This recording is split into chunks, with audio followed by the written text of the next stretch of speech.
What's up, Internet, and welcome back to another episode of Frankly Frankie. This is a special storytime video I'm making just for you guys, and this video is coming out because a few months ago, probably about 8 or 9 months ago or so, I put up a video called After Dark Special, which featured a car fire taking place in my neighborhood, in fact, on the very street right behind my apartment here.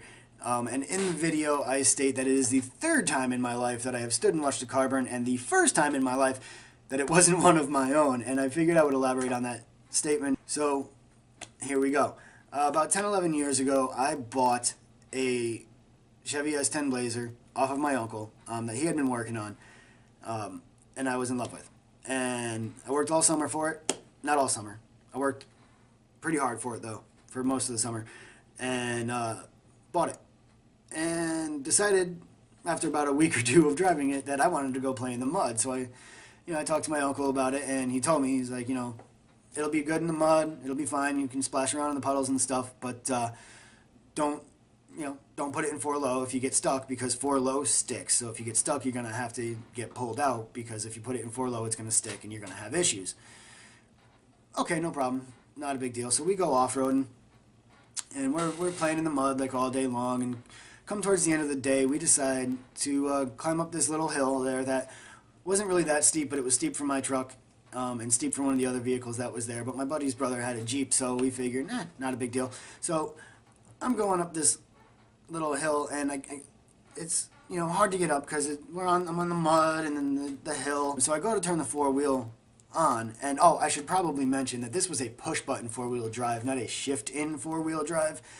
So thus problems are created, because I pushed the button thinking I'm putting it in 4 high. Well, I must have accidentally hit 4 low without knowing it, because as I'm climbing this hill, I hear boom! And it was a weird kind of bang, and it's hard to describe unless you've actually heard it before.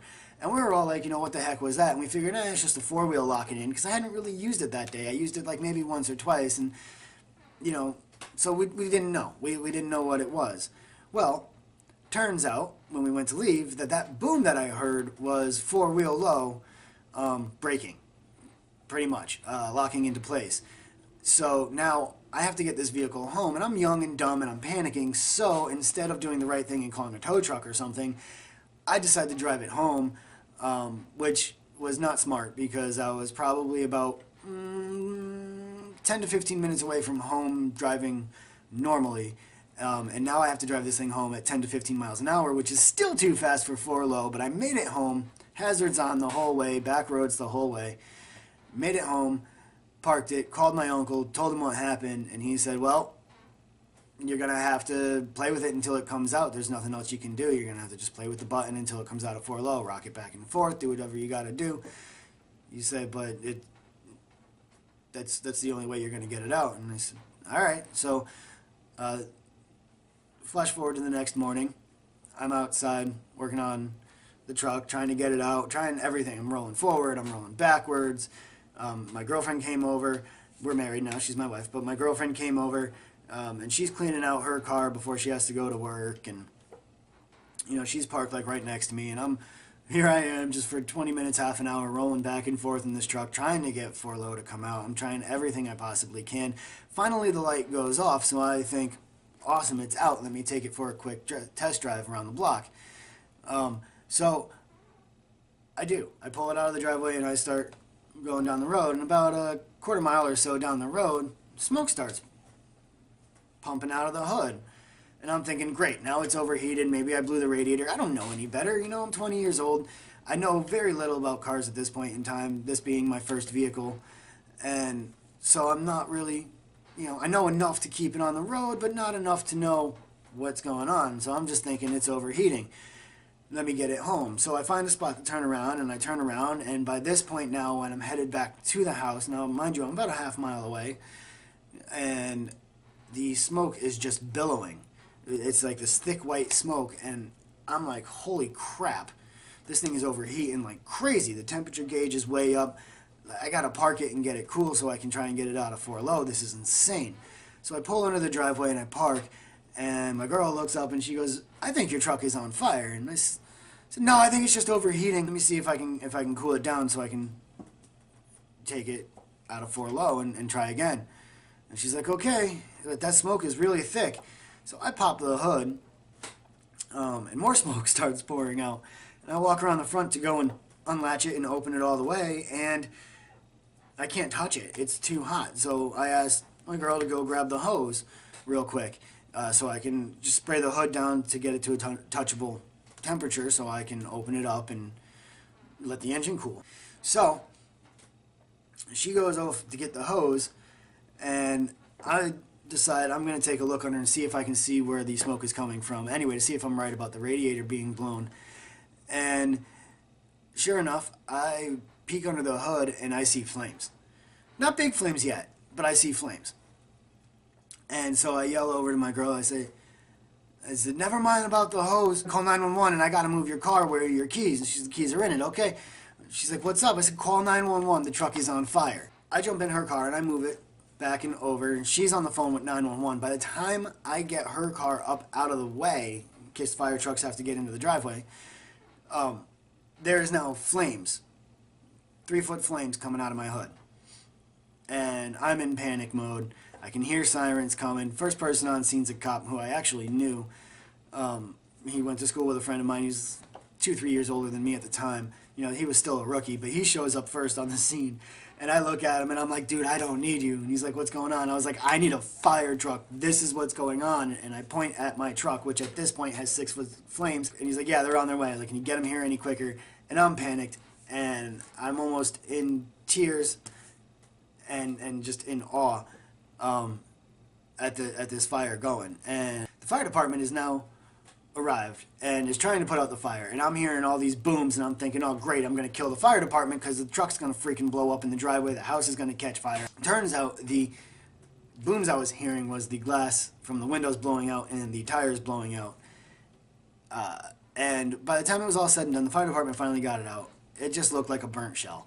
So flash forward about a month or so, I managed to get a cosigner for a brand new used car, I guess is the best way to put it.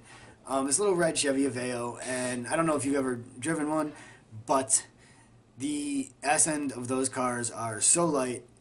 The fact that they don't fly is amazing. That's how light this car is. So I'm driving this car for a couple of months now at this point. It's almost fall, or it's just about to start of fall. It's like the end of September or so, or beginning of September. I don't remember. It's right around fall time, and I'm working 3 or 4 jobs at the time, 2 on call, 1 full time, 1 kind of part time ish, and you know I'm working anywhere from 2 to 3 shifts in a day, most days. So I get off of my second shift of the day at this point, and my buddy calls me up earlier in the night before I got out of work and asked if I could stop by, drop off his CD, and drop off the part for his dad's car, because I had a visor on my truck that actually managed to survive the fire, believe it or not. I'm not sure how, but it managed to survive the fire with a little bit of smoke damage, but he was going to clean it up and paint it anyway because he wanted to put it on his Jeep. So I say, yeah, sure, no problem. I can drop those off tonight.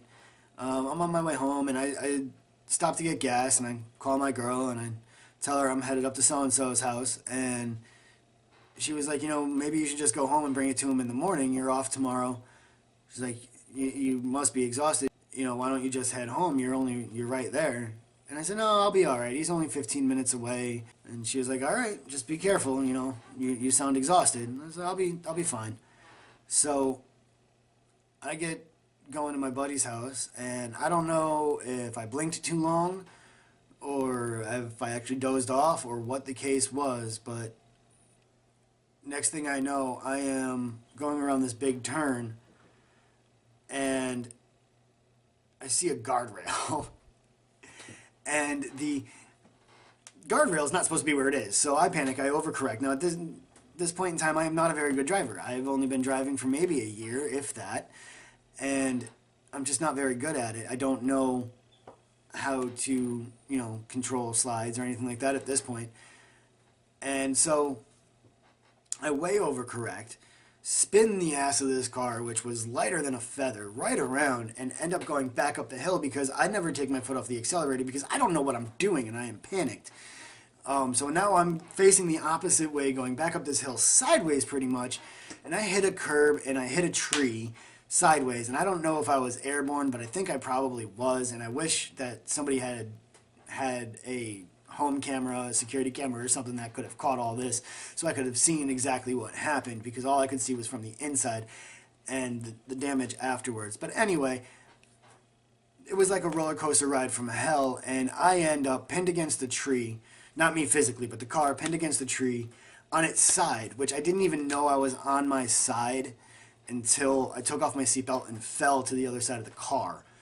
Now at this point, I'm freaking out, and I'm smelling this weird wiry melting plastic smells that I had smelled when my truck was burning. And I'm like, shit, this thing's gonna catch on fire, right? So I managed to climb up the seats, open the driver's side door, and get out. And I hopped out and I ran across the street to where this old couple was standing with these absolute looks of shock and horror on their faces. And they're like, oh my God, are you okay? What happened? I said, I don't know what happened. I said, I'm okay, but you got to call 911. They're going to have to pull this thing off. And I smell smoke. I think it's going to catch fire. And the older gentleman was like, no, it's not on fire. You're okay. And he's on the phone with 911. And I can hear the 911 operator saying, you know, is there a fire? Do you need a fire truck? So in the middle of this guy saying, no, it's not on fire, flames start coming out of the bottom of the car. And it started off very small. And he goes, actually, it is on fire. You're going to need a fire truck too. And so here come all these lights and sirens, and now there's flames shooting out of the car. And I'm just standing there in complete and total awe, because here we go again. And I can't believe that this is happening just months, not even months, maybe 2 months after I just had my truck burn. And I'm thinking, what the hell is wrong with me? Why is my luck this terrible, you know? Everything is just burning around me. I learned 2 very valuable lessons. Don't drive anything with a push-button 4-wheel drive. And if you do, don't use the 4-wheel drive, because it sucks. And it might get stuck, and then your truck is going to burn in your driveway and scare the shit out of you. And number 2, don't buy a car that's too light for you. Drive something that you're comfortable with. My car looked like a crumpled accordion, only sideways. Like the roof had caved in like this. The roller coaster ride from hell. So that's it. That's all I have for you. Those are my stories. I hope you enjoyed it. I hope you like the new style that I kind of used for this. And I'm going to try and do more videos kind of like this. Not so much storytime videos, but I'm going to try and include more images and stuff into my videos for you guys, because it was kind of fun doing this. And that's all I got for you guys. So leave a like, subscribe, comment, do whatever. Anyway, I hope you guys liked it, because I made this for you. And until next time, guys, stay safe and let's get weird.